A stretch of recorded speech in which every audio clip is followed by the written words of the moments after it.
નમસ્કાર, આપ જોઈ રહ્યા છો ગુજરાત ફર્સ્ટ. હું છું આપની સાથે વિક્રમ. સમાચારોની શરૂઆત કરીએ તો રાજ્યમાં આગામી 2 દિવસ કમોસમી વરસાદની આગાહી કરવામાં આવી છે. ગાજવીજ અને આંધી તોફાન સાથે મધ્યમ વરસાદની શક્યતા. ત્યારે ગુજરાતના માથે એક સાથે 4 સિસ્ટમની સક્રિય થવાની છે. ત્યારે 2 સાયક્લોનિક સર્ક્યુલેશન, વેસ્ટર્ન ડિસ્ટર્બન્સ, ટર્ફની સિસ્ટમ પણ અહીંયા સક્રિય થઈ શકે છે. કચ્છ અને સૌરાષ્ટ્રના તમામ જિલ્લાઓમાં વરસાદી માહોલ રહેશે. ઉત્તર ગુજરાત અને દક્ષિણ ગુજરાતમાં પણ માવઠાની શક્યતા છે. ત્યારે તાપમાનમાં 2 થી 3 ડિગ્રીનો ઘટાડો થતા गर्मी में राहत મળશે. येलो वार्निंग दिया जाएगा. जो डिस्ट्रिक्ट इसमें आ रहा है गुजरात, उत्तर गुजरात की जो डिस्ट्रिक्ट है बनासकांठा, साबरकांठा, पाटन और दाहोद, और दक्षिण गुजरात की सारे जिला इसमें इंक्लूड है. और जो सौराष्ट्र कच्छ की कोस्टल जिला के साथ राजकोट और जामनगर को आज इंक्लूड किया गया है. कोस्टल जो सौराष्ट्र कच्छ में डिस्ट्रिक्ट है कच्छ, द्वारका, पोरबंदर, जूनागढ़, राजकोट, गिर सोमनाथ, अमरेली, भावनगर और दीव के लिए दिया गया है. कल के लिए जो चेतावनी है बनासकांठा, साबरकांठा के लिए और गुजरात के तटीय क्षेत्र वाला जो डिस्ट्रिक्ट है कच्छ, द्वारका, पोरबंदर, जूनागढ़, गिर सोमनाथ, अमरेली, भावनगर और दीव के लिए दिया गया है. હવામાન નિષ્ણાંત અંબાલાલ પટેલની આગાહી 48 કલાકમાં મજબૂત પશ્ચિમ વિક્ષેપ આવી રહ્યો છે. ત્યારે 3 થી 6 એપ્રિલ સુધી પશ્ચિમ સૌરાષ્ટ્રમાં વરસાદની શક્યતા છે. ઉત્તર સૌરાષ્ટ્ર અને કચ્છના ભાગોમાં વધુ વરસાદની શક્યતા. 40 થી 50 કિલોમીટર પ્રતિ કલાકે અહીંયા પવન ફૂંકાશે તેવી આગાહી અંબાલાલ પટેલ દ્વારા કરવામાં આવી છે. મહારાષ્ટ્ર, ગુજરાત, મધ્ય ગુજરાતના ભાગોમાં વરસાદ આવશે. અમદાવાદ, ગાંધીનગરમાં પણ વરસાદ થવાની શક્યતા રહેશે. સાબરકાંઠા, બનાસકાંઠા, પંચમહાલમાં પણ વરસાદી માહોલ જામશે. ગુજરાતમાં કેટલાક ભાગોમાં ગાજવીજ સાથે વરસાદ થશે. ઉત્તર ભારતના અનેક ભાગોની અંદર પણ કરા પડશે તેવી અસર ગુજરાતમાં પણ જોવા મળશે. 20 એપ્રિલથી ગરમી વધશે. 26 એપ્રિલે 33 થી 48 ડિગ્રીનું તાપમાન રહેશે. ત્યારે 11 થી 20 મેના મહિનાની અંદર પવનની ગતિ સાથે આંધી આવવાની શક્યતા છે. ત્યારે મે મહિનામાં બંગાળના ઉપસાગરમાં પણ ભારે વાવાઝોડાની શક્યતા. આગામી 48 કલાકમાં એક મજબૂત પશ્ચિમ વિક્ષેપ આવી રહ્યો છે, જેની અસર દેશના ઉત્તરીય પર્વતીય પ્રદેશોમાં થવાની શક્યતા છે. પવનની ગતિ 60 થી 70 કિલોમીટરની ઝડપ ઉત્તર ભારતના ભાગોમાં થવાની શક્યતા રહેશે. તરા પડવાની શક્યતા રહેશે. પરંતુ તેની અસર ગુજરાતના ભૂભાગો પર પણ થવાની શક્યતા છે. હમણાં લગભગ તારીખ 3 સુધીમાં પશ્ચિમ સૌરાષ્ટ્રના ભાગોમાં ક્યાંક વધુ વરસાદ થવાની શક્યતા રહેશે. દ્વારકાના ભાગમાં હવામાન પડતા છે. જામનગરના ભાગો, આ ઉપરાંત લગભગ ઉત્તર સૌરાષ્ટ્રના રાજકોટના ભાગો અને કચ્છના ભાગોમાં હવામાનમાં મોટો પલટો આવશે અને વરસાદ થવાની શક્યતા રહેશે. પ્રી મોન્સૂન એક્ટિવિટીનો વરસાદ આ ભાગોમાં વધુ થવાની શક્યતા રહેશે. પરંતુ ઉત્તર ગુજરાતના કેટલાક ભાગો અને બનાસકાંઠાના ભાગો, સાબરકાંઠાના ભાગો, પંચમહાલના ભાગોમાં પણ તેની શક્યતા રહેશે. ત્યારે જામનગર જિલ્લામાં મોસમનો મિજાજ બદલાયો છે. જામનગરમાં એકાએક ચોમાસા જેવો માહોલ સર્જાયો છે. લાલપુર શહેર અને ગ્રામ્ય પંથકમાં જોરદાર વરસાદ જોવા મળ્યો છે. અપિયા, ટેભલા, ગોવાળા સહિતના ગામોમાં વરસાદ જોવા મળ્યો છે. લાલપુર શહેરમાં માવઠાથી માર્કેટ યાર્ડમાં નુકસાન થયું છે. ખુલ્લામાં પડેલી જણસીની ગુણીઓ પલળતા નુકસાન થયું છે.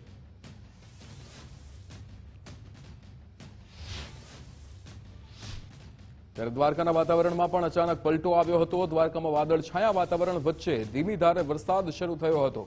વહેલી સવારથી જ દ્વારકામાં વાદળછાયું વાતાવરણ જોવા મળ્યું હતું. કમોસમી વરસાદના કારણે દ્વારકાના રસ્તા ભીના થયા હતા. ત્યારે વાત કરીએ પોરબંદરની, તો પોરબંદર જિલ્લાના વાતાવરણમાં પણ અચાનક પલટો આવ્યો હતો. જિલ્લાના બરડા પંથક અને શહેરના વાતાવરણમાં પલટો આવ્યો હતો. બરડા વિસ્તારના પાલખડા ગામમાં કમોસમી વરસાદ થયો અને મગ, તલ, અડદ, ચોળી સહિત ઉનાળુ પાકને વ્યાપક નુકસાન થયું છે. ખેડૂતોમાં ચિંતા વ્યાપી છે. ત્યારે કચ્છના વાતાવરણમાં પણ મોટો પલટો આવ્યો હતો. ભુજ તાલુકાના ગ્રામ્ય વિસ્તારોમાં વરસાદી ઝાપટા પડ્યા હતા. ભુજ, મિર્જાપર અને સુખપરમાં ધીમી ધારે વરસાદ થયો હતો. માવઠાના પગલે તૈયાર પાકને નુકસાનની ભીતિ સેવાઈ રહી છે. સમાચારમાં આગળ વાત કરીશું સ્થાનિક સ્વરાજ્યના જંગ વિશે.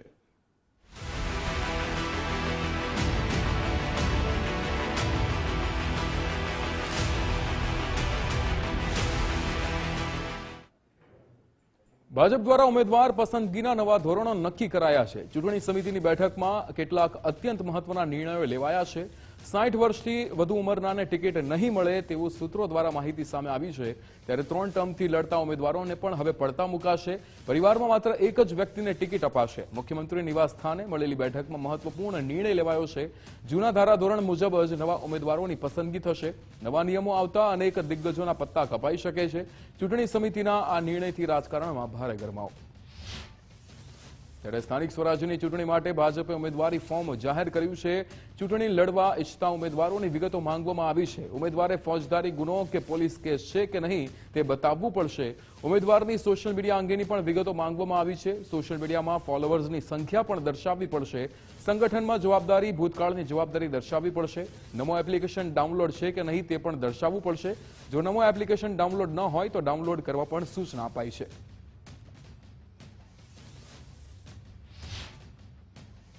અમદાવાદ મનપાની ચૂંટણી માટે સેન્સ પ્રક્રિયા તેજ બની છે। દરિયાપુર વિધાનસભામાં આવતા વોર્ડની સેન્સ હાથ ધરાઈ। શાહીબાગ રાણી સતી મંદિર ખાતે સેન્સની પ્રક્રિયા યોજાઈ હતી। શાહપુર વોર્ડમાં ટિકિટ માટે 70થી વધુ દાવેદારો ઉમટ્યા હતા। દરિયાપુર વોર્ડમાં સૌથી વધુ ઉમેદવારોએ પોતાની દાવેદારી નોંધાવી। દરિયાપુરમાં 25 વર્ષથી ભાજપ ક્યારેય ચૂંટણી જીત્યું નથી। દાવેદારોનો રાફડો જોતા પરિવર્તન નિશ્ચિત છે તેવું કૌશિકભાઈ જૈને કહ્યું। મારી વિધાનસભાની વાત કરું તો દરિયાપુર વોર્ડમાં 25 વર્ષથી ભારતીય જનતા પાર્ટીની સત્તા આવી નથી વોર્ડમાં। અને અત્યારે માહોલ એવો બન્યો છે કે લગભગ 100 જેટલા લોકો દાવેદાર છે। એના આધારે એવું લાગે છે કે આ ફેરી પરિવર્તન નિશ્ચિત છે।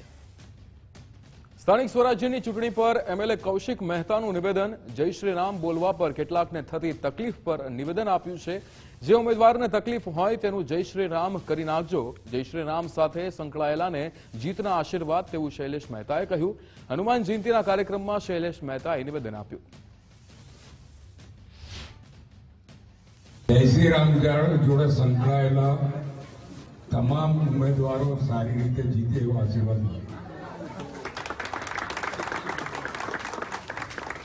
જેને જય શ્રી રામ બોલવામાં તકલીફ હોય એનું જય શ્રી રામ કરી નાખશે। આજે વધારે નથી કહેતો પણ એમની પાસે આશીર્વાદ લેવા આવ્યો હતો। છેલ્લા 3 વર્ષથી રાત્રે 12 વાગે આરતી કરવાનું આમંત્રણ મળતું। આજે મને કહેવામાં આવ્યું કે 3જી વર્ષ છે, ખરાબ લાગે એટલે આવવું પડે। હું 11:25 ત્યાંથી ગાડી સ્ટાર્ટ કરી જાય અને 11:45 અહીંયા ગયો। એટલે હનુમાનજી એમની સ્પીડે મને બાલાવીર યુવક મંડળના તમામને અભિનંદન આપું છું। સુરત ભાજપમાં સેન્સ પ્રક્રિયાનો આજે બીજો દિવસ। ત્યારે એસજીસીસીઆઈના પ્રમુખ નિખિલ મદ્રાસીએ દાવેદારી કરી હતી। વોર્ડ નંબર 13 પરથી ટિકિટ માટે રજૂઆત કરાઈ। હું જનસંઘનો જૂનો અને પાયાનો કાર્યકર છું। 16 વર્ષથી સેવાકીય પ્રવૃત્તિ બાદ ચૂંટણીમાં રસ છે। ત્યારે વોર્ડ 13માં જૈન સમાજનું પ્રભુત્વ હોવાનું પણ નિવેદન આપ્યું। જૈન સમાજમાંથી આવતા હોવાથી દાવેદારી કરી છે। લોકોની સેવા કરવા માટે ચૂંટણી લડવાની ઈચ્છા છે। વોર્ડ નંબર 13 જે વાડીફળિયા સોનીફળિયા રુદ્રપુરાનો આખો વોર્ડ છે એ વોર્ડમાંથી મેં મારી ઉમેદવારી કરવાનું પસંદ કર્યું છે। ચેમ્બર ઓફ કોમર્સમાં ખૂબ સારી સેવા કરી અને મને એવું લાગે છે કે મારે હવે મારા વ્યાપને વધારવું જોઈએ અને એટલા માટે હું આ દાવેદારી નોંધાવી રહ્યો છું। કે આમ મારું જે રહેઠાણ છે તે વોર્ડ નંબર 21માં છે, પરંતુ મારો જે જૂનો જે ઘર છે તે વોર્ડ નંબર 13માંથી છે અને ત્યાં જૈનોની વસ્તી પુષ્કળ છે। હું પોતે જૈન છું। આ ઉપરાંત જૈનની સાથે સાથે મુસલમાનો સાથે પણ મારે બહુ સીધા સંપર્ક અને હું તો જનસંઘનો કાર્યકર્તા છું। એટલે મારા મૂળની અંદર, મારા સંસ્કાર બીજની અંદર જનસંઘ અને ભારતીય જનતા પાર્ટી છે। એટલે મારે માટે બીજો કોઈ વિકલ્પ સવાલ જ નથી ઉપસ્થિત થતો। વર્ષોથી જે પાર્ટીનું સિંચન કરવામાં મહત્વનો ફાળો આપ્યો, 16 વર્ષની ઉંમરે આજે હું 62 નો થયો, ત્યારે જે કામ પાયાનું કર્યું છે, મને એમ લાગે છે કે હવે મારે ભારતીય જનતા પાર્ટીમાં આગળ વધવું જોઈએ। વલસાડમાં ભાજપ દ્વારા ઉમેદવાર પસંદગી માટે સેન્સ પ્રક્રિયા હાથ ધરાઈ। જિલ્લાના તમામ તાલુકા મથકો પર ઉમેદવારી માટે સેન્સ પ્રક્રિયા હાથ ધરાઈ હતી। પ્રદેશ ભાજપ દ્વારા નિમાયેલા નિરીક્ષકોએ ટિકિટ વાંચુઓને સાંભળ્યા હતા। ત્યારે વલસાડ ડાંગના સાંસદ અને ભાજપના સહપ્રવક્તા ધવલ પટેલનું નિવેદન સામે આવ્યું। તેમણે કહ્યું કે ચૂંટણીમાં ભાજપ પ્રચંડ બહુમતીથી વિજય મેળવશે। ત્યારે અમને 100% વિશ્વાસ છે કે ગુજરાતની જનતા હર હંમેશની જેમ આપણા ભારતીય જનતા પાર્ટી અને પ્રધાનમંત્રી નરેન્દ્ર મોદી સાહેબ પર વિશ્વાસ રાખીને ભારતીય જનતા પાર્ટીનો જ્વલંત વિજય કરવાનો છે। અને એ જ રીતે આ ઇલેક્શનની તૈયારી ભારતીય જનતા પાર્ટી બૂથ સ્તરે છેલ્લા કેટલા મહિનાઓથી કરતા હતા અને અલગ અલગ કાર્યક્રમ આના માટે પણ પૂરા યોજ્યા હતા. અને આ જ્યારે પૂરા ગુજરાતભરમાં સેન્સની પ્રક્રિયા જ્યારે ચાલુ થઈ છે ત્યારે તમે કાલથી જ ગુજરાતના વિઝ્યુઅલ જોતા હશો કે પૂરા સૌરાષ્ટ્ર હોય, ઉત્તર ઝોન હોય, મધ્ય ઝોન હોય કે સૌરાષ્ટ્ર ઝોન હોય, દરેક જગ્યા ઉમેદવાર જે આપણા યુવાનો હોય, મહિલાઓ હોય, ખેડૂત હોય અને દર વર્ગના લોકોએ ગુજરાતમાં જ્યાં ભારતીય જનતા પાર્ટીની દાવેદારી કરવા માટે લાઈન લાગી છે. રાજકોટમાં સ્થાનિક સ્વરાજ્યની ચૂંટણી માટે સેન્સ પ્રક્રિયા શરૂ થઈ હતી. ભાજપ હવે સોશિયલ મીડિયાના ફોલોઅર્સના આધારે ટિકિટ આપશે. દાવેદારી ફોર્મમાં સોશિયલ મીડિયાની વિગતો આપવી હવે ફરજિયાત થઈ છે. યુવા મતદારોને આકર્ષવા ભાજપ દ્વારા મોટો નિર્ણય લેવાયો છે. ઓછા ફોલોઅર્સ ધરાવતા પૂર્વ કોર્પોરેટરના હવે પત્તા કપાશે.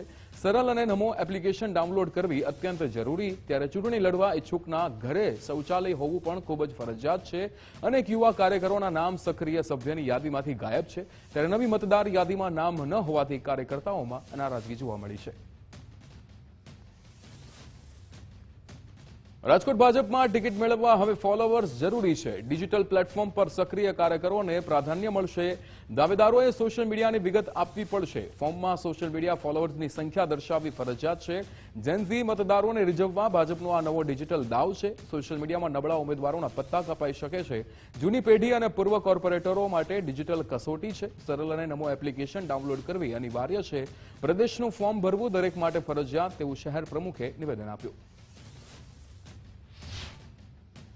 પ્રદેશે જે ફોર્મ અમને મોકલ્યું છે એ ફોર્મમાં જે વિગતો હોય એ ભરવી જરૂરી હોય છે. સોશિયલ મીડિયાને મહત્વ એટલે આપવામાં આવે છે કે આજે સામાન્યતઃ દરેક વ્યક્તિ સોશિયલ મીડિયામાં ખૂબ એક્ટિવ હોય છે અને એના ફોલોવર્સ વગેરે જોઈ અને અમારી વાત જે કંઈ અમે મૂકીએ એ વધારેમાં વધારે લોકો સુધી પહોંચે એ અમારો ધ્યેય હોય છે.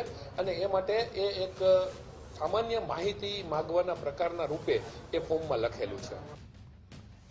રાજકોટમાં ભાજપના પૂર્વ કોર્પોરેટરે ચૂંટણી લડવાની ના પાડી. વોર્ડ નંબર 16ના નરેન્દ્ર દવે ચૂંટણીની લડવાની અહીંયા ના પાડી હતી.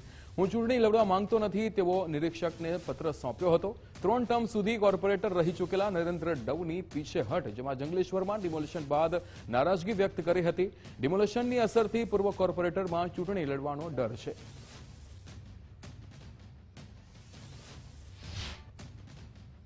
વોર્ડ નંબર 16માં કોર્પોરેટર તરીકે હું છું.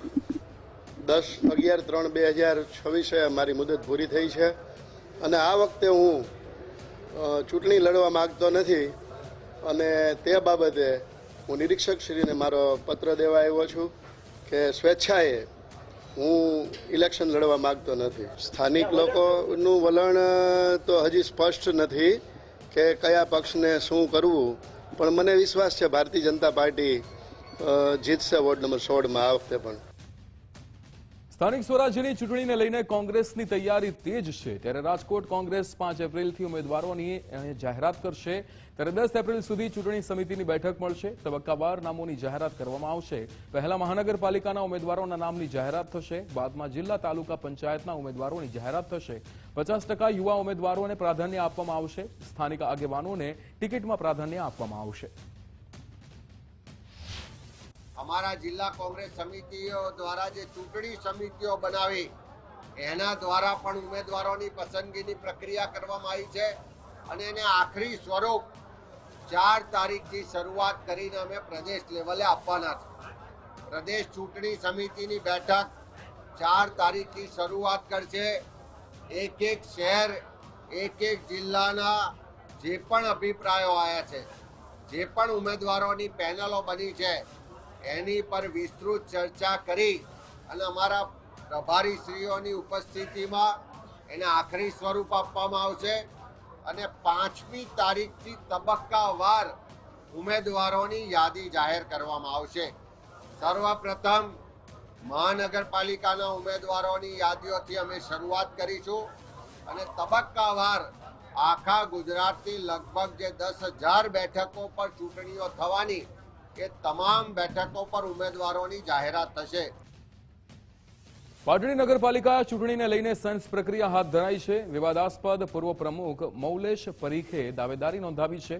નગરપાલિકાના પૂર્વ પ્રમુખ અમૃત વાઘેલાએ પણ દાવેદારી નોંધાવી છે. નગરપાલિકા પૂર્વ ચેતન ચંદારાણાએ પણ દાવેદારી નોંધાવી છે. મહિલા પીએસઆઈ સાથે દુર્વ્યવહાર કરનાર મુકેશ દેસાઈની પણ દાવેદારી.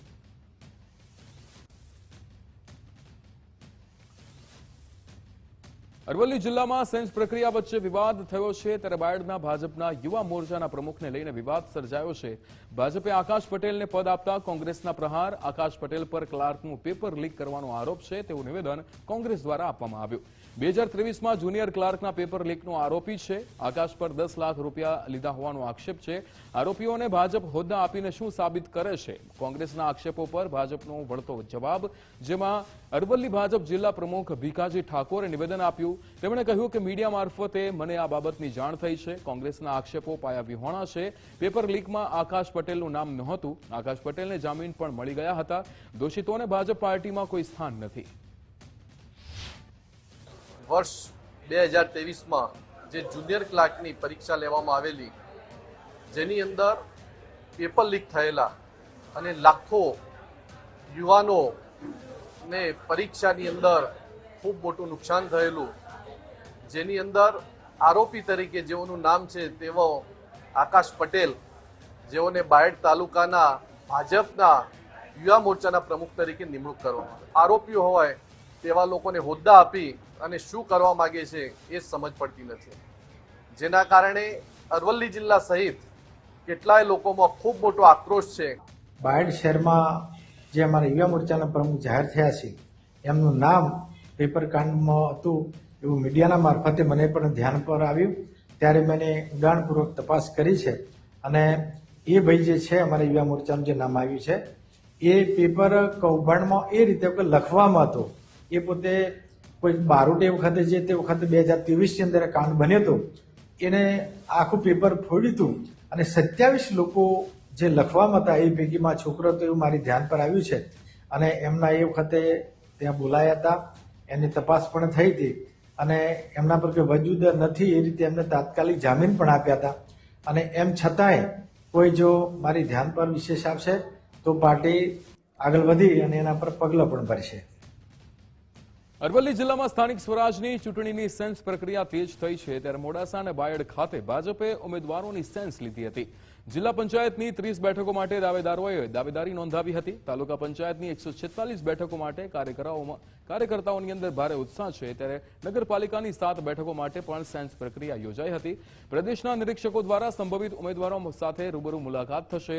મોટી સંખ્યામાં દાવેદારો અને સમર્થકો ઉમટી પડતા ભીડ થઈ હતી. પક્ષ પ્રત્યેની વફાદારી અને જીતવાની ક્ષમતા પર ભાર મુકાયો. સેન્સ પ્રક્રિયાના રિપોર્ટના આધારે ઉમેદવારોના નામ જાહેર થશે. ભાજપના ગઢમાં ટિકિટ મેળવવા માટે દાવેદારોનું ઘોડાપૂર ઉમટ્યું હતું.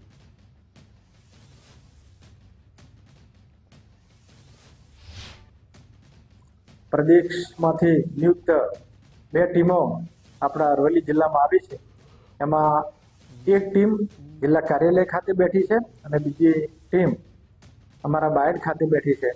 અમે કુલ 10 મંડળમાંથી 5 મંડળ બંને તાલુકામાં વહેંચ્યા છે અને તેઓ તાલુકા પંચાયત સદસ્ય, નગરપાલિકા વોર્ડના જે સદસ્ય ચૂંટવાના છે તે અને જિલ્લા પંચાયતના 30 સીટો.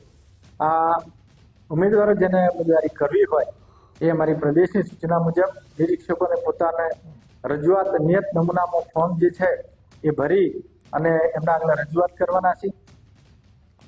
સાબરકાંઠામાં સ્થાનિક સ્વરાજની ચૂંટણીનો ધમધમાટ. ભાજપ દ્વારા ઉમેદવારોની સેન્સ પ્રક્રિયા હાથ ધરાઈ હતી. જિલ્લા પંચાયતની 34 બેઠકો માટે 2 દિવસ સેન્સ પ્રક્રિયા, જેમાં પૂર્વ મંત્રી બાબુભાઈ બોખરિયા સહિત નિરીક્ષકો દ્વારા સેન્સ લેવાઈ. ખેડબ્રહ્મા, પોશીના, વિજયનગર, વડાલી માટે સેન્સ લેવાઈ. જિલ્લા પંચાયતની બેઠકો માટે 50થી વધુ દાવેદારો આવ્યા. ત્યારે કાલે નગરપાલિકા અને બાકીના તાલુકા માટે ઉમેદવારોની સેન્સ લેવાશે. ચૂંટણી જાહેર થઈ ચૂકી છે. ભારતીય જનતા પાર્ટી દ્વારા આખા ગુજરાતમાં તમામે તમામ જિલ્લા પંચાયત, તાલુકા પંચાયત અને નગરપાલિકાની જે ચૂંટણી થવાની છે એમાં સેન્સ પ્રક્રિયા હાથ ધરવામાં આવી છે.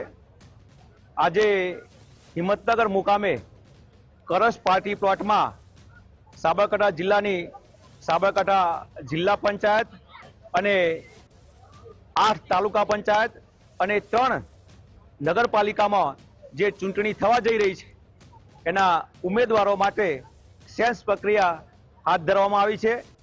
મોટી સંખ્યામાં કાર્યકર્તાઓ આમાં ઉત્સાહભેર ભાગ લઈ રહ્યા છે. મહેસાણા મહાનગરપાલિકાની ચૂંટણી યોજાશે. ભાજપ દ્વારા દાવેદારી કરનારની સેન્સ પ્રક્રિયા યોજાશે, જેમાં કુલ 13 વોર્ડની 52 બેઠકો માટે 450થી વધુ દાવેદાર છે. આજે વોર્ડ 1 થી 6 ના દાવેદારોની સેન્સ લેવાય. કાલે 7 થી 13 વોર્ડના દાવેદારોની સેન્સ લેવાશે.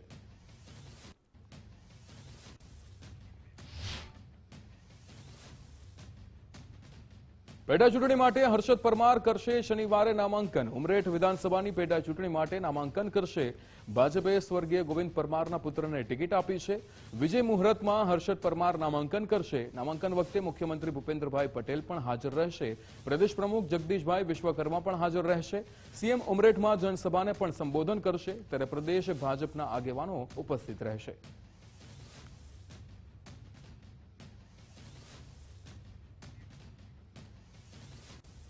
પશ્ચિમ બંગાળમાં સરકાર બનાવવા ભાજપનો એક્શન પ્લાન, જેમાં સુરતમાં વસતા બંગાળી મતદારોને ટ્રેન મારફતે મોકલવા વ્યવસ્થા કરાઈ છે. સુરત ભાજપ દ્વારા બંગાળી મતદારો માટે વિશેષ ટ્રેનની સુવિધા કરાઈ છે.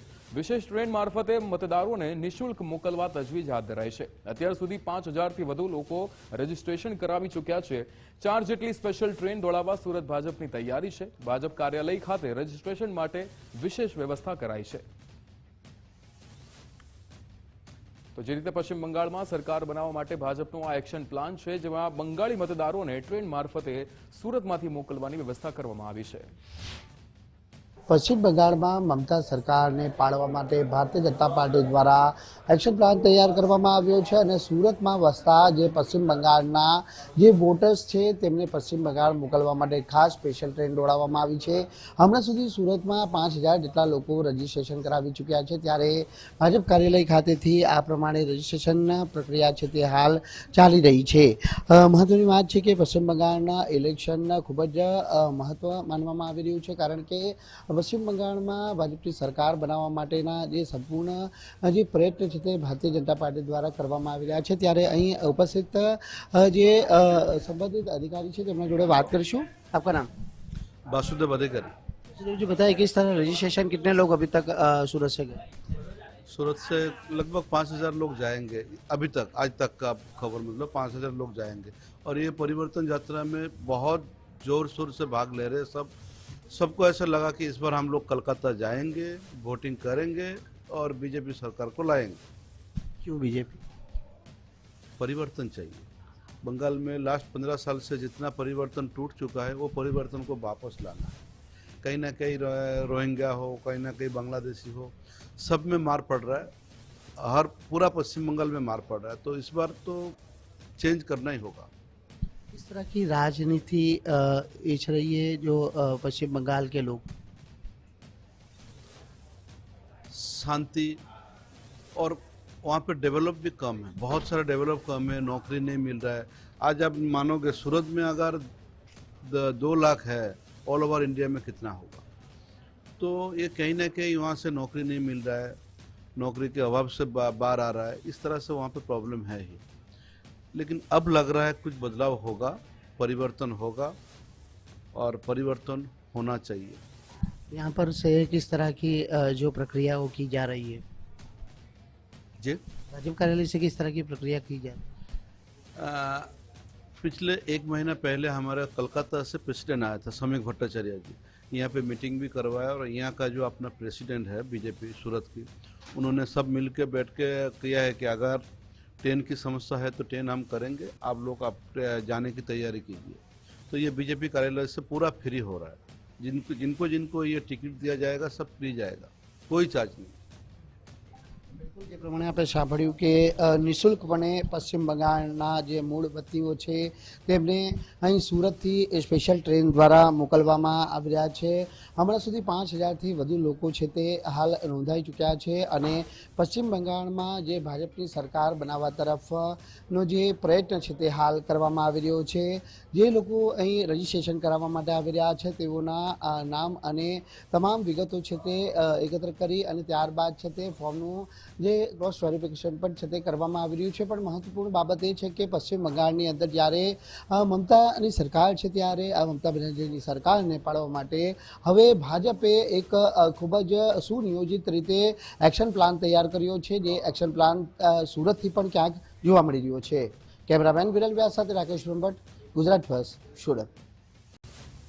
Welcome back. સમાચારોમાં આગળ વાત કરીએ તો અમદાવાદનો જમાલપુર ખાડિયાના પૂર્વ એમએલએનો ડિવાઇસ ડેપ્યુટી સીએમને પત્ર, પૂર્વ ધારાસભ્ય ભૂષણ ભટ્ટે હર્ષભાઈ સંઘવીને પત્ર લખ્યો છે. જમાલપુર રાયખડમાં હિન્દુ પરિવારોની સુરક્ષા અંગે તેમણે રજૂઆત કરી છે. હિન્દુ પરિવારને વિસ્તાર ખાલી કરવા દબાણ થતું હોવાના આક્ષેપ સાથે તેમણે ડેપ્યુટી સીએમને પત્ર લખ્યો છે. ડભોઈ વિધાનસભા મતવિસ્તાર ભાયલીમાં અશાંત ધારો લાગુ કરાયો. ધારાસભ્ય શૈલેષભાઈ મહેતાએ રાજ્ય સરકારનો આભાર માન્યો છે. ભાયલી ટીપી 3 અને 4માં અશાંત ધારા માટે રજૂઆત કરવામાં આવી હતી. ધારાસભ્ય શૈલેષભાઈ મહેતાએ સીએમને પણ પત્ર લખ્યો હતો.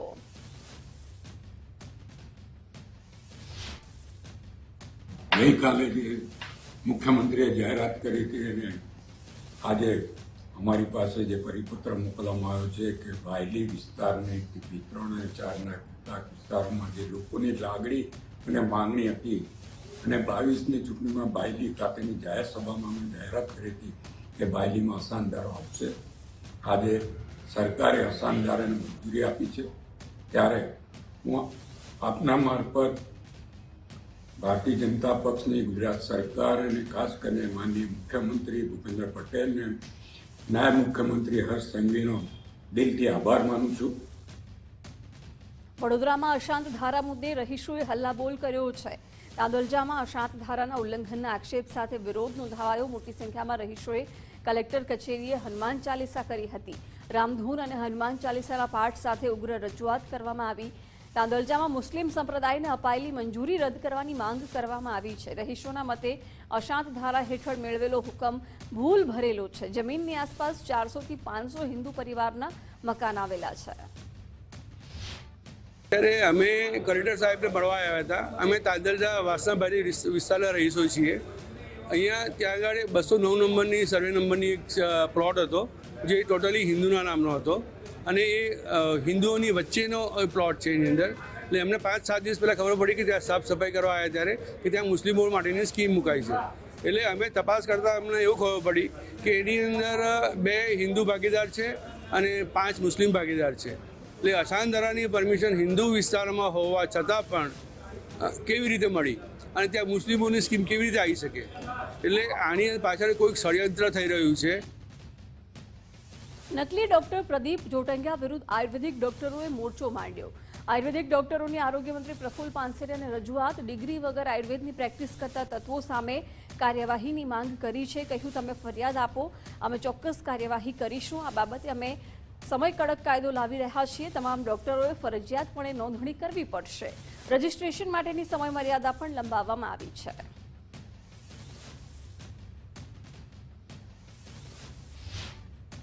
આવા લેભાગુ ડૉક્ટરોથી ચેતીને ડિગ્રી પ્રાપ્ત કરેલા ડૉક્ટરો, ફેમિલી ડૉક્ટરો પાસેથી દવા લે અને અમને જ્યાં કમ્પ્લેન મળશે ત્યાં ચોક્કસ પ્રકારે અમે એક્શન લેશું. આજે આયુર્વેદના ડૉક્ટરો બધા જ મિત્રો આ વિસ્તારના મને રજૂઆત કરવા આવ્યા હતા, મેં સાંભળી છે અને એ બાબતમાં સરકાર ગંભીરતા લઈ જ રહી છે અને ગંભીર છે અને એટલા માટે જ અમે સમય વધુ આપ્યો છે. રજિસ્ટ્રેશન કરશે અને ખ્યાલ આવી જશે જે રજિસ્ટ્રેશન નંબર વગરની સંસ્થા છે એ ડિગ્રી પ્રાપ્ત નથી કરેલી અને એના ઉપર એક્શન લેશું. નકલી પનીર મામલે મંત્રી પ્રફુલ્લ પાનસેરિયાએ નિવેદન આપ્યું છે. ભેળસેળ કરનારા તત્વો રાક્ષસી વિચારધારા ધરાવતા લોકો હોવાનું જણાવ્યું. લોકોના સ્વાસ્થ્ય સાથે ચેડા કરનારાનો સામાજિક બહિષ્કાર કરો. નકલી પનીર પકડવા બદલ પોલીસ અને પાલિકાને અભિનંદન પાઠવ્યા. ભેળસેળિયા તત્વો સામે કલેક્ટરની કોર્ટમાં કેસ ચલાવવામાં આવશે. સસ્તું પનીર કે ઘી લેવાથી નાગરિકોએ બચવું જોઈએ. લોકોના જીવ જોખમમાં મૂકનાર સામે કડક કાર્યવાહી થશે. ઝડપી રિપોર્ટ માટે ગુજરાતમાં નવી અત્યાધુનિક લેબ બનશે. અમદાવાદ અને રાજકોટ સહિતના શહેરોમાં લેબ શરૂ થશે. ખાદ્ય પદાર્થોનું વેચાણ રોકવા સરકાર કટિબદ્ધ જોવા મળી છે.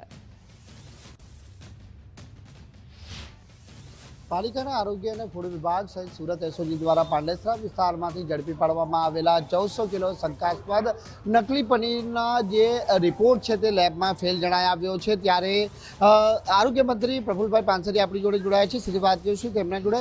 સર, અવારનવાર સુરતમાંથી આ પ્રમાણે નકલી કહો કે પછી ભેળસેળયુક્ત પનીર મળી આવવાની અનેક ફરિયાદો અને ઘટનાઓ પ્રકાશમાં આવી છે। 1400 કિલો પનીરના પણ સેમ્પલ ફેલ જણાયા છે, શું કહે? પહેલાં તો સુરત પોલીસને અભિનંદન પાઠવું છું ને એની સાથે આરોગ્યની ટીમ જે અહીંયા નિમણૂક હોય છે એમને સાથે રાખીને જે એક્શન લેવામાં આવ્યા છે, પોલીસ કેસ કરવામાં આવ્યો છે। આ 1400 કિલો પહેલાં 800 કિલો વગેરે પનીર જુદી જુદી ડેરીઓમાં વેચાતા હતા, જે બજાર ભાવથી અને સ્ટાન્ડર્ડ કંપનીઓથી ઘણા નીચા ભાવથી વેચાતા હતા। તો આ બાબતમાં એ પામોલિન વગેરે નાખીને આ પનીર બનાવતા હતા। સુરતના પાંડેસરામાં શંકાસ્પદ પનીરના નમૂનાનો રિપોર્ટ ફેલ થયો છે। 1400 કિલો નકલી પનીરનો જથ્થો એસઓજીએ ઝડપી પાડ્યો છે। મનપાના આરોગ્ય વિભાગ સાથે મળી અને આ રેડ કરવામાં આવી। પનીરમાં પામ ઓઇલનું મિશ્રણ હોવાનું રિપોર્ટમાં સામે આવ્યું છે। લેબ રિપોર્ટમાં પનીરમાં ફેટની માત્રા ખૂબ ઓછી જોવા મળી છે। ભીડભંજન સોસાયટીના ગોડાઉનમાં એસઓજીએ દરોડા પાડ્યા હતા। 3 લાખથી વધુની કિંમતનું પનીર જપ્ત કરવામાં આવ્યું છે। આરોગ્ય વિભાગે પામોલિન તેલના 16 ડબ્બા પણ પકડી પાડ્યા છે। 1 માસ અગાઉ લેવાયેલા નમૂનાનો રિપોર્ટ આજે આવ્યો છે। લોકોના સ્વાસ્થ્ય સાથે ચેડા કરતા પનીર વિક્રેતા ઝડપાયા છે। નકલી પનીર બનાવતા વિક્રેતા સામે હવે ગુનો નોંધવામાં આવશે। સુરત એસઓજી અને ફૂડ વિભાગે મોટી કાર્યવાહી કરી જે સફળ રહી છે। ભીડભંજન સોસાયટી પાંડેસરા સુરત ખાતે આવેલ Amrut milk and milk product નામની સંસ્થાને અત્રેના food safety officer SOG staff સાથે રહીને મુલાકાત લીધેલી, ત્યારે તેમાંથી પનીરનો નમૂનો લેવામાં આવેલ અને 1401 કિલો જેટલો પનીરનો નમૂનો સીઝ કરવામાં આવેલ, જેનો પૃથ્થકરણ અર્થે પબ્લિક લેબોરેટરી સુરત મહાનગરપાલિકા ખાતે મોકલવામાં આવેલ, જેનો પૃથ્થકરણ અહેવાલ સબસ્ટાન્ડર્ડ જાહેર થયેલ છે। જેમાં મિલ્ક ફેટનું પ્રમાણ ઓછું માલૂમ પડેલ છે। બીટા સિટેરિયમમાં પ્રેઝન્ટ માલૂમ પડશે, એટલે કે વેજ ઓઇલ પ્રેઝન્ટ મળેલ છે અને બીઆરએ વધુ માલૂમ પડેલ છે, તેથી સબસ્ટાન્ડર્ડ જાહેર થયેલ છે। હવે પછી આગળની FSSA એક્ટ 2006 અને આગળની કાર્યવાહી કરવામાં આવશે। જામનગરમાં એસીબીને મોટી સફળતા મળી છે। 4.52 લાખની લાંચ લેતા મદદનીશ ઇજનેર ઝડપાયા છે। પબ્લિક વર્ક ડિપાર્ટમેન્ટના મદદનીશ ઇજનેર વિજયકુમાર મીના સકંજામાં આવ્યા છે। ફરિયાદી પાસે બિલ મંજૂર કરવા માટે લાંચ માંગી હતી। આવાસ યોજનાના ઇલેક્ટ્રિક કામનું બિલ પાસ કરવા માટે થઈને લાંચ માંગી હતી। આયુર્વેદ યુનિવર્સિટી કેમ્પસમાં ઓફિસ પાસે જ લાંચ લેતા પકડાયા છે। લાંચી અધિકારીઓમાં ફફડાટ જોવા મળ્યો છે।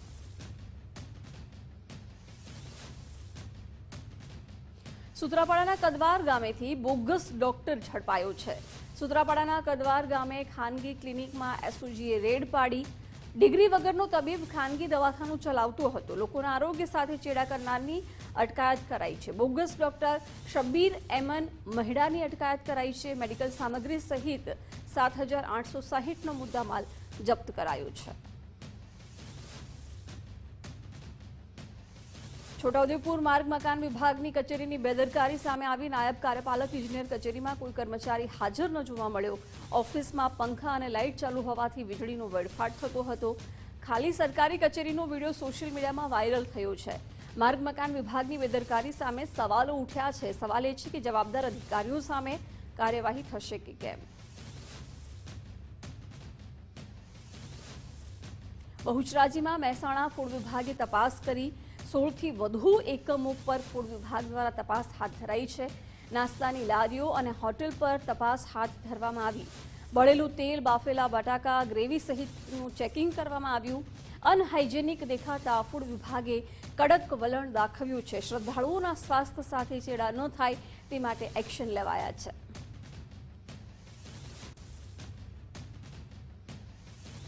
દાહોદના સિંગવડમાં દૂધ સંજીવની યોજનાના દૂધનો બગાડ થઈ રહ્યો છે। કટારાની પાલ્લીના જંગલમાંથી દૂધનો જથ્થો મળી આવ્યો છે। બાળકોના હકનું દૂધ જંગલમાં ફેંકાતા ચકચાર મચી। તંત્રની ઘોર બેદરકારીના શરમજનક દ્રશ્યો સામે આવ્યા છે। કુપોષણ સામેની લડાઈમાં વહીવટી તંત્રએ ગંભીર બેદરકારી દાખવી છે। જંગલમાં દૂધનો જથ્થો કોણે ફેંક્યો તે તપાસનો વિષય છે। દૂધનો બગાડ કરનાર જવાબદારો સામે કડક પગલાં લેવાની માંગ ઉઠી છે। રાજકોટ મોરબી હાઈવે પર યુવકે આપઘાત કર્યો છે. ચાલુ ટ્રક નીચે સૂઈ જઈ અને આપઘાત કર્યો. આપઘાતની સમગ્ર ઘટનાના લાઈવ સીસીટીવી ફૂટેજ સામે આવ્યા છે. વડોદરા રહેતા નેપાળી યુવક જગદીશ જોશીનું મોત થયું છે. આર્થિક સંકળામણથી કંટાળી અંતિમ પગલું ભર્યાનું તારણ છે. હોસ્પિટલમાં ટૂંકી સારવાર બાદ યુવકે દમ તોડ્યો. રાજકોટના શાપર વેરાવળ ગામમાં રખડતા ઢોરનો આતંક જોવા મળ્યો છે. શિવનગર શેરી નંબર 4માં બાઇક સવાર પર હુમલો કરાયો. ઇજાગ્રસ્ત યુવાનને તાત્કાલિક હોસ્પિટલ ખસેડવામાં આવ્યો છે. વારંવારની રજૂઆત છતાં ઢોરનો ત્રાસ યથાવત છે. સ્થાનિકોમાં ઘટનાને લઈને ભયનો માહોલ જોવા મળ્યો. તાત્કાલિક પગલાં લેવા સ્થાનિકોએ તંત્ર પાસે માંગ કરી છે.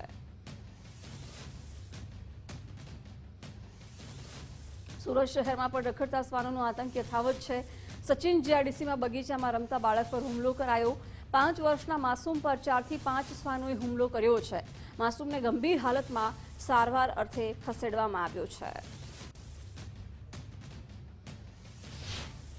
बहुत सारे हाँ बहुत सारे ऐसे दूसरे को भी शिकार बनाए किसी काटने दौड़ते हैं मगर काटा नहीं किसी को. अभी इसको ही काटा है. दो लड़के थे वहाँ खेलने थे. दूसरे भाग गए, अकेला था, इसको पकड़ लिया. हाँ अभी सिविल डॉक्टर के जांच कर रहे हैं. યુદ્ધની પરિસ્થિતિ વચ્ચે સુરતના ઉદ્યોગકારોને મોટી રાહત મળી છે. વિવિંગ ઉદ્યોગ માટે ₹1002 કરોડની સબસિડી રિલીઝ કરાઈ. ટેક્સટાઇલ પોલિસીની 4500થી વધુ પેન્ડિંગ ફાઇલો ક્લિયર થઈ છે. મંદીમાં સપડાયેલા કાપડ ઉદ્યોગને જીવતદાન મળ્યું છે. ચેમ્બર ઓફ કોમર્સની સતત રજૂઆતોની હવે સુખદ અંત આવ્યો છે. નિકાસ ઓર્ડર ઘટતા આ ઉદ્યોગ મુશ્કેલીમાં મુકાયો હતો. સરકારી સહાયથી ઉત્પાદન ફરી ગતિ પકડે તેવી આશા છે. રોજગારી પર પડેલો નકારાત્મક પ્રભાવ ઘટવાની શક્યતા છે.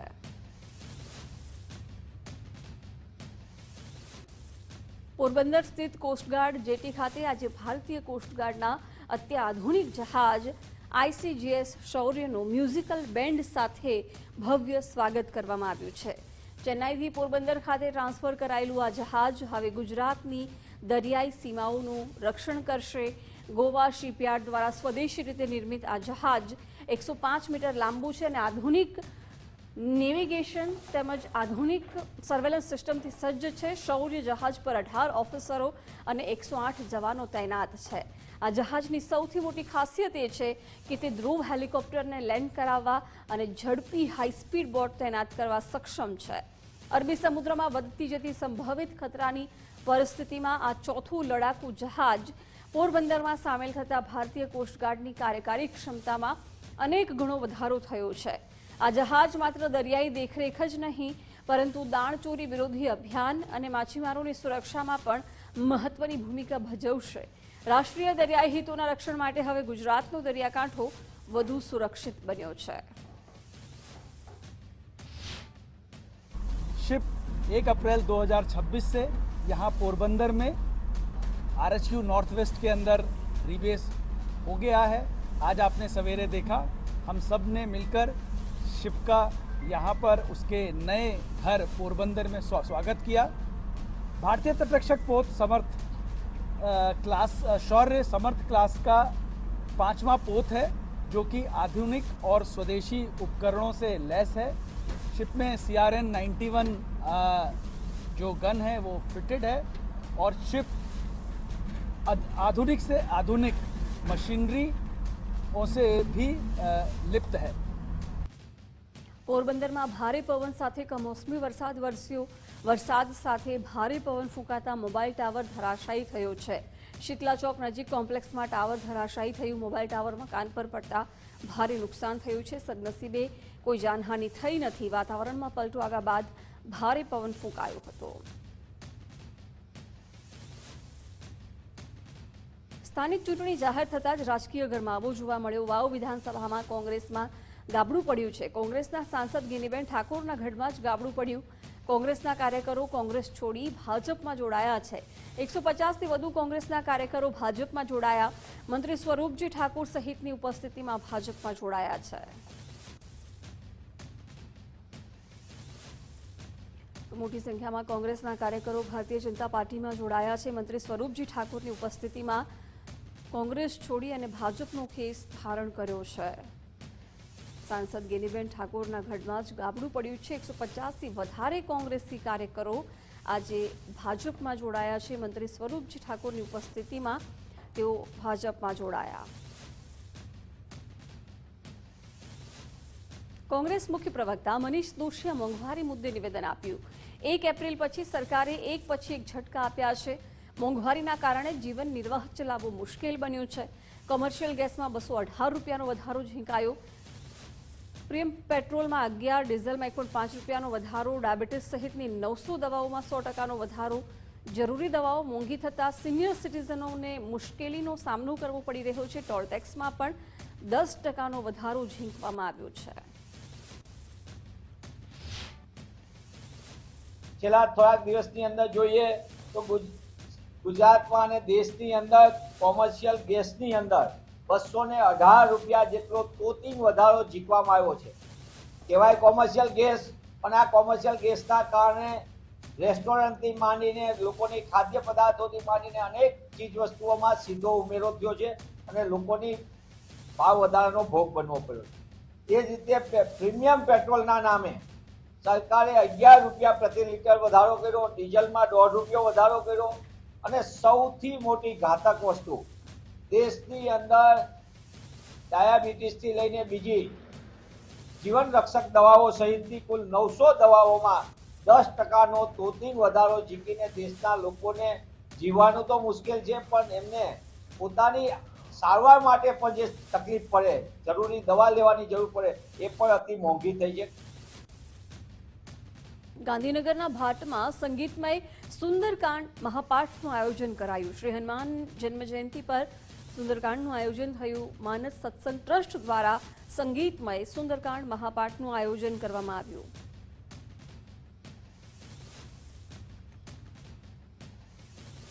એકત્રીસ માર્ચ 2027 સુધી ઇલેક્ટ્રિક વાહનો પર છૂટ આપવામાં આવી છે। પેટ્રોલના ખર્ચમાંથી મુક્તિ અને ટેક્સમાં પણ હવે બચત થશે। ગુજરાતમાં ઇલેક્ટ્રિક વાહનોની ખરીદી સસ્તી બનશે। આરટીઓએ ટેક્સમાં 5% રાહતનો નિર્ણય વધુ 1 વર્ષ સુધી લંબાવ્યો છે।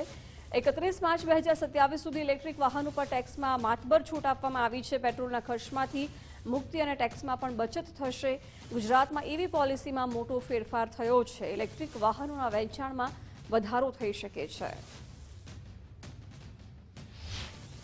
હાલમાં ગુજરાત સરકાર દ્વારા જેટલા પણ ઈ વ્હીકલ છે, ઇલેક્ટ્રિક વ્હીકલ, 2 વ્હીલર, 4 વ્હીલર, આ તમામ વાહનોના જે આરટીઓનો ટેક્સ હતો, જે જનરલ વાહન જે છે પેટ્રોલ ડીઝલને લગતા વાહનો હોય એમાં લગભગ 6% જેટલો હોય છે, જે ગુજરાત સરકાર દ્વારા એક્ઝેમ્પશન આપવામાં આવેલું છે। અને હાલમાં તમામ ઈ વ્હીકલ પર આગામી 1/4 જે 2026 છે અને 2027 સુધી આમાં 5%નું એક્ઝેમ્પશન આપવામાં આવેલું છે અને તમામ વાહનો પર ફક્ત 1% ટેક્સ, આરટીઓ ટેક્સ લાગુ કરવામાં આવેલો છે। ઇલેક્ટ્રિક વાહન ખરીદનાર જે ગ્રાહકો છે તેમને હવે લોટરી લાગી હોય તેવું 5%નું આરટીઓ ટેક્સમાં રાહતનો સરકારે નિર્ણય કર્યો છે। મહત્વની વાત છે કે જે રીતે અમેરિકા, ઇઝરાયલ, ઈરાનનું યુદ્ધ છે તેને પગલે પેટ્રોલ ડીઝલની માંગ વધી રહી છે। દરેક દેશમાં જે રીતે અત્યારે હાલ જે કહેવાય કે પેટ્રોલ ડીઝલના ભાવ વધી રહ્યા છે, સાથે સાથે ગુજરાત અને ભારતમાં અત્યારે હાલ પેટ્રોલ ડીઝલના ભાવ વધ્યા નથી, પરંતુ ક્યાંક ને ક્યાંક પર્યાવરણમાં રાહત થાય, સાથે સાથે ઈ વ્હીકલ ખરીદીમાં લોકોમાં રસ જાગે અને પર્યાવરણનું રક્ષણ થાય, સાથે સાથે પેટ્રોલ ડીઝલના ખર્ચથી રાહત મળે તે માટે થઈને લોકો ઈ વ્હીકલ તરફ વળે તે માટે રાજ્ય સરકારે નિર્ણય કર્યો છે। આરટીઓએ 5% ટેક્સમાં રાહતનો નિર્ણય કર્યો છે, જેને લઈને હાલ અમદાવાદ શહેર અને ગુજરાત સહિત ઘણા વિસ્તારોમાં વાત કરીએ તો અમદાવાદ શહેરમાં ઇલેક્ટ્રિક વ્હીકલનું માંગ જે છે તે ખરીદનારની વધી છે અને આરટીઓમાં પણ જે અધિકારી કહી રહ્યા છે કે ઈ વ્હીકલ તરફ લોકો વળ્યા છે અને 5% જે લંબાવવાની છે તે ખાસ એપ્રિલ 2027 સુધી આ 5% ટેક્સની રાહત વધુ ગ્રાહકોને નવા ઈ વ્હીકલ ખરીદનારને મળશે। કેમેરા પર્સન મનીષ દવે સાથે સચિન કડિયા, ગુજરાત ફર્સ્ટ, અમદાવાદ। ગાંધીનગરના ભાટમાં સંગીતમય સુંદરકાંડ મહાપાઠનું આયોજન કરાયું। શ્રી હનુમાન જન્મજયંતિ પર સુંદરકાંડનું આયોજન માનસ સત્સંગ ટ્રસ્ટ દ્વારા કરવામાં આવ્યું। સંગીતમય સુંદરકાંડ મહાપાઠનું આયોજન કરાયું। મહાપાઠનું સંચાલન કથાકાર ધવલ કુમાર દ્વારા કરાયું। ભક્તો સુંદરપાઠમાં મોટી સંખ્યામાં ભાગ લઈ પાવન થયા। સુંદરકાંડ પાઠ પછી મહાપ્રસાદનું પણ આયોજન કરાયું। અને હનુમાનજીને જે સૌથી પરમ પ્રિય છે એવું રામ રામ રામચરિત્ર રામજીની ગૌરવ ગાથા રામકથાનું અહીંયા સુંદરકાંડ દ્વારા બહુ સુંદર અને ભવ્યાતિ ભવ્ય આયોજન થઈ રહ્યું છે. પ્રતિ વર્ષ થાય છે માનસ સત્સંગ ટ્રસ્ટ દ્વારા અને આ માનસ સત્સંગનો 8મો મહોત્સવ થવા જઈ રહ્યો છે. લગભગ 15,000 હરિભક્તો આમાં લાભ લેવાના છે અને અમારી સુંદર વ્યવસ્થા છે. પાર્કિંગથી લઈને કોઈ પણ હરિભક્તને કોઈ પણ અગવડતા ન થાય. ખુરશીઓની બધાની વ્યવસ્થા છે, કોઈને નીચે બેસવાનું નથી. બધાને પોતાની ખુરશી પર પાણીની વ્યવસ્થા છે. ભોજન પ્રસાદની પણ ખૂબ સુંદર વ્યવસ્થા છે. 15,000 હરિભક્તો છે પણ કોઈને પણ ક્યાંય પણ ભીડ થાય એવું અમે આયોજન લગભગ 250 થી 300 સ્વયંસેવક અમારા જે મંડળના છે એ લોકોએ સ્વયંસેવક પોતાની જાતે સેવા આપે છે. વેરાવળમાં હનુમાન જન્મોત્સવ નિમિત્તે શોભાયાત્રા યોજાઈ. શોભાયાત્રામાં મોટી સંખ્યામાં લોકો જોડાયા. શોભાયાત્રા રિંગ રોડથી લઈને ટાવર ચોક થઈ શહેરમાંથી પસાર થઈ. શોભાયાત્રામાં દેવી દેવતાઓની પ્રતિમાઓ આકર્ષણનું કેન્દ્ર બની. હિન્દુ યુવા સંગઠન દ્વારા ભવ્ય શોભાયાત્રા યોજાઈ હતી.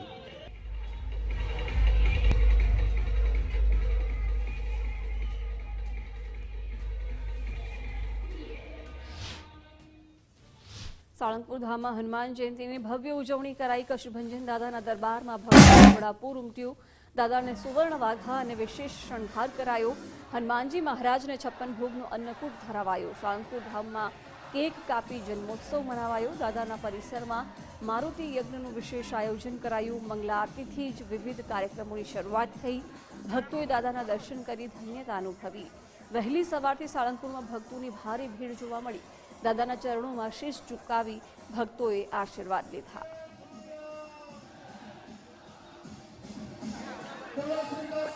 હનુમાન જયંતીની ભવ્ય ઉજવણી કરવામાં આવી, જ્યાં મોટી સંખ્યામાં ભક્તો દાદાના ચરણોમાં શીશ ઝુકાવવા માટે પહોંચ્યા હતા. વહેલી સવારથી જ સાળંગપુરમાં ભક્તોની ભારે ભીડ જોવા મળી હતી. વિવિધ કાર્યક્રમોનું પણ આયોજન કરવામાં આવ્યું હતું. પરિસરમાં મારુતિ યજ્ઞનું વિશેષ આયોજન કરવામાં આવ્યું હતું. મંગલા આરતીથી જ વિવિધ દિવસભર અલગ અલગ કાર્યક્રમો કરવામાં આવ્યા. સાળંગપુર ધામમાં કેક કાપી અને જન્મોત્સવ મનાવવામાં આવ્યો છે. સાથે જ 56 ભોગનો અન્નકૂટ પણ ધરાવવામાં આવ્યો છે. દાદાને સુવર્ણ વાઘા અને વિશેષ શણગાર પણ કરવામાં આવ્યો. કષ્ટભંજન દાદાના દરબારમાં ભક્તોનું ઘોડાપૂર ઉમટ્યું હતું.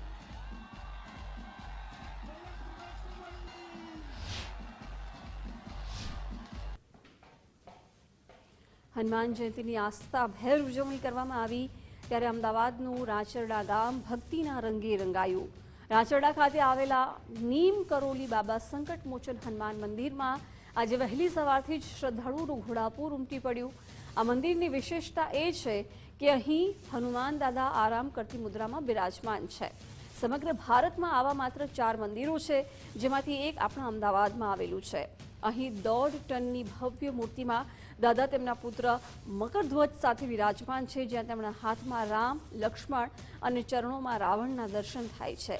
આજના પાવન પર્વે મંદિરમાં વિશેષ હવન, હનુમાન ચાલીસા અને સુંદરકાંડના પાઠનું સુંદર આયોજન કરવામાં આવ્યું. પૂજા બાદ તમામ ભક્તો માટે ભવ્ય ભંડારાની પણ વ્યવસ્થા કરવામાં આવી.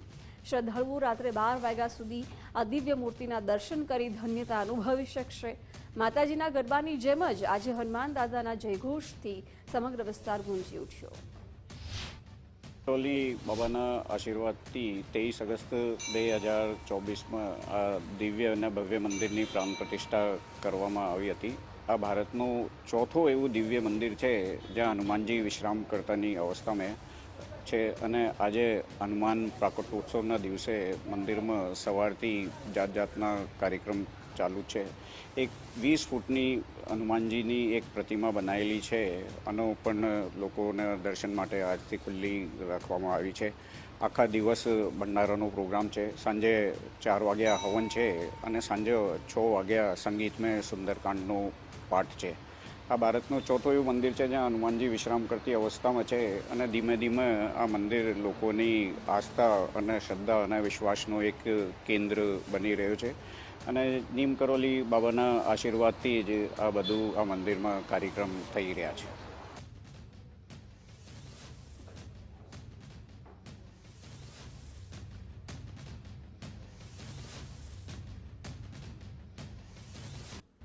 ચોટીલા ડુંગર પર ચૈત્રી પૂનમે લાખો શ્રદ્ધાળુઓ ઉમટ્યા. ચામુંડા માતાજીના દર્શન માટે ભક્તોનું ઘોડાપૂર ઉમટ્યું. વહેલી સવારથી જ ડુંગરના દ્વાર ભક્તો માટે ખોલાયા હતા. તળેટીથી ડુંગર સુધી ભક્તોની લાંબી કતારો જોવા મળી. પગથિયા પર ભીડ વધતા ભક્તો કાચા રસ્તે ચડ્યા. સમગ્ર રાજ્યમાંથી શ્રદ્ધાળુઓ માના દર્શને ચોટીલા પહોંચ્યા. મંદિર ટ્રસ્ટ દ્વારા ભોજન અને પ્રસાદની સુંદર વ્યવસ્થા કરાઈ. યાત્રાળુઓ માટે રહેવા સહિતની તમામ સુવિધાઓ ઊભી કરાઈ છે.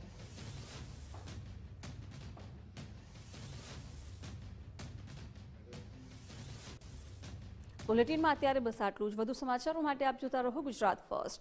નમસ્કાર.